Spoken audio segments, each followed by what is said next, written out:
नमस्कार। देवरिया की आवाज रेडियो केसरी से प्रस्तुत है स्थानीय हालचाल। पहले मुख्य हालचाल।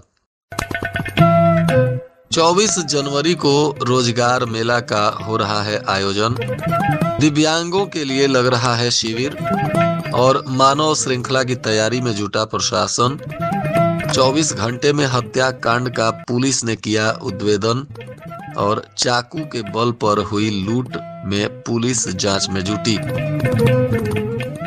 स्थानीय हालचाल के इस अंक के साथ मैं अनिकेत मिश्र। अब हालचाल विस्तार से।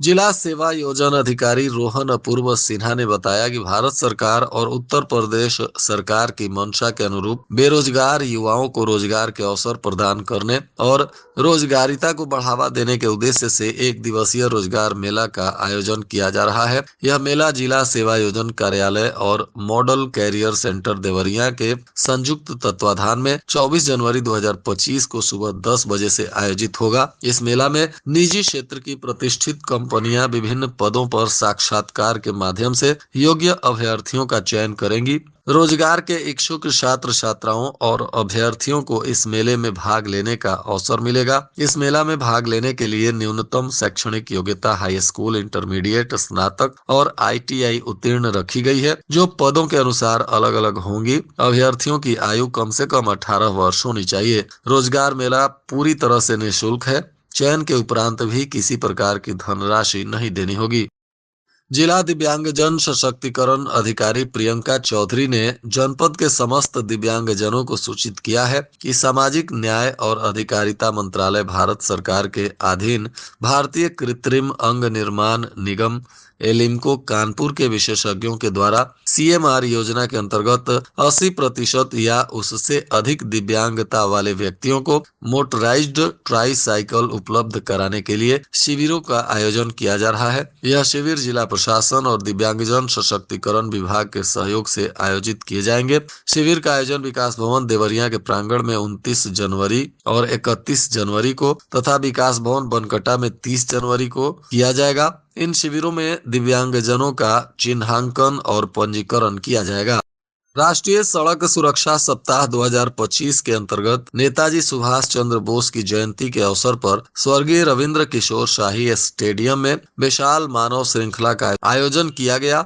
जिलाधिकारी दिव्या मित्तल इस कार्यक्रम की मुख्य अतिथि रहीं, जबकि विशिष्ट अतिथि के रूप में पुलिस अधीक्षक विक्रांत वीर रहे। कार्यक्रम की शुरुआत कस्तूरबा गांधी आवासीय बालिका विद्यालय की छात्राओं के द्वारा सरस्वती वंदना और स्वागत गीत से हुई। जिलाधिकारी दिव्या मित्तल ने छात्र छात्राओं को सड़क सुरक्षा की शपथ दिलाई और यातायात नियमों के पालन का महत्व समझाया। उन्होंने कहा कि यातायात नियमों का पालन हर नागरिक की जिम्मेदारी है और यह जीवन की सुरक्षा के लिए अत्यंत आवश्यक है। जिलाधिकारी ने बच्चों से अपील की कि वे अपने अभिभावकों को भी यातायात नियमों का पालन करने के लिए प्रेरित करें।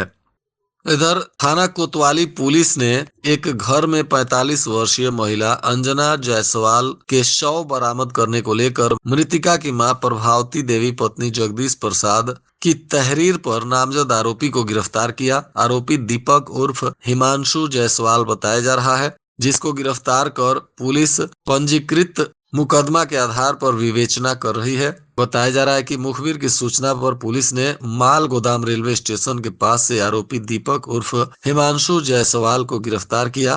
पूछताछ के क्रम में बताया गया कि वह नशे का आदी है, जिसके लिए अपनी मां से रुपए मांग रहा था। इसी दौरान वहां पड़े लोहे के चौपड़ और सिलबट्टे से उसने मां के सर पर वार कर दिया, जिससे उसकी मौत हो गई और इसके बाद आरोपी वहां से भाग गया। नशे की लत को लेकर आरोपी के द्वारा अपनी मां की हत्या कर दी गई। पुलिस अब इस आरोपी पर कानूनी कार्रवाई कर रही है। कोतवाली क्षेत्र के नदावर पुल बंधे पर बकाया वसूली कर घर लौट रहे एक सेल्समैन से बाइक सवार बदमाशों ने ओवरटेक करते हुए चाकू के बल पर 20,000 रुपए नगद और मोबाइल लूट लिए और फरार हो गए। अब पीड़ित के बयान पर अज्ञात 4 बदमाशों के खिलाफ केस दर्ज कर पुलिस तफ्तीश कर रही है। बताया जा रहा है कि पीड़ित संजय कुमार भारती पुत्र विक्रम प्रसाद सलेमपुर उपनगर के सोहनाड़ रोड के रहने वाले संतोष गुप्ता पुत्र राम प्रसाद के दुकान पर रहकर सेल्समैन का काम करते हैं और इन्हीं के लिए वसूली कर वह लौट रहे थे, तभी इनके साथ हादसा हो गया। अब पुलिस मामले की तफ्तीश में जुटी हुई है। देवरिया गोरखपुर ओवर ब्रिज के ज्वाइंट पर टूटे हुए पिच में दरार आने से लोगों की मुश्किलें बढ़ गई हैं। ब्रिज से गुजरने वाले वाहन हिचकोले खाते हुए दरार को पार कर रहे हैं। दरार को भरने के लिए उसमें ईंट पत्थर डाले गए हैं, जो बाइक चालकों के लिए काफी खतरनाक साबित हो रहा है। दरार में फंसकर कई बाइक चालक चोटिल भी हो चुके हैं, लेकिन इसके मरम्मत के लिए विभाग का ध्यान इस पर नहीं जा रहा है।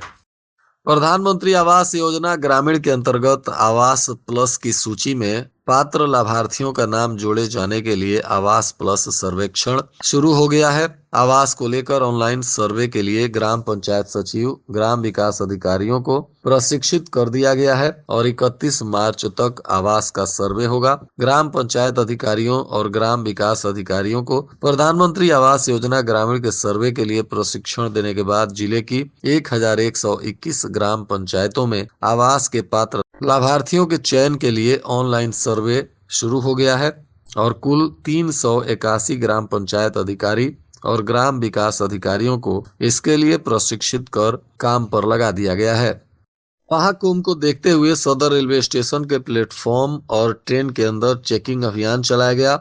इस दौरान कोई संदिग्ध सामान या व्यक्ति नहीं मिला है। सीओ सिटी संजय कुमार रेड्डी के नेतृत्व में सदर कोतवाल दिलीप सिंह, आरपीएफ इंस्पेक्टर आस मोहम्मद समेत अन्य पुलिसकर्मी रेलवे स्टेशन के प्लेटफॉर्म और ट्रेन के अंदर पहुंचे और संदिग्ध सामानों और व्यक्तियों की जांच की गई। महात्मा गांधी रोजगार गारंटी योजना के तहत महिला ग्राम पंचायतों में महिला मेट रखने का प्रावधान है। इसके लिए जिले की 1121 ग्राम पंचायतों में कुल रजिस्टर्ड 1137 महिला मेट है, जिनमें इसके सापेक्ष अब तक 455 महिला मेट का चयन किया गया है। इस प्रकार जिले के 16 विकास खंडों में महिला मेट के चयन का प्रतिशत 36.8 है। मनरेगा योजना के अंतर्गत ग्राम पंचायतों में 20 से अधिक मजदूरों पर एक महिला मेट रखने का निर्देश है। बावजूद इसके जिले में इनके चयन की रफ्तार सुस्त दिख रही है। और आज के मौसम का तापमान देवरिया में न्यूनतम 12 डिग्री सेल्सियस और अधिकतम 19 डिग्री सेल्सियस रहने की संभावना है। अंत में मुख्य हालचाल एक बार फिर। 24 जनवरी को रोजगार मेला का हो रहा है आयोजन। दिव्यांगों के लिए लग रहा है शिविर और मानव श्रृंखला की तैयारी में जुटा प्रशासन। 24 घंटे में हत्याकांड का पुलिस ने किया उद्भेदन और चाकू के बल पर हुई लूट में पुलिस जांच में जुटी।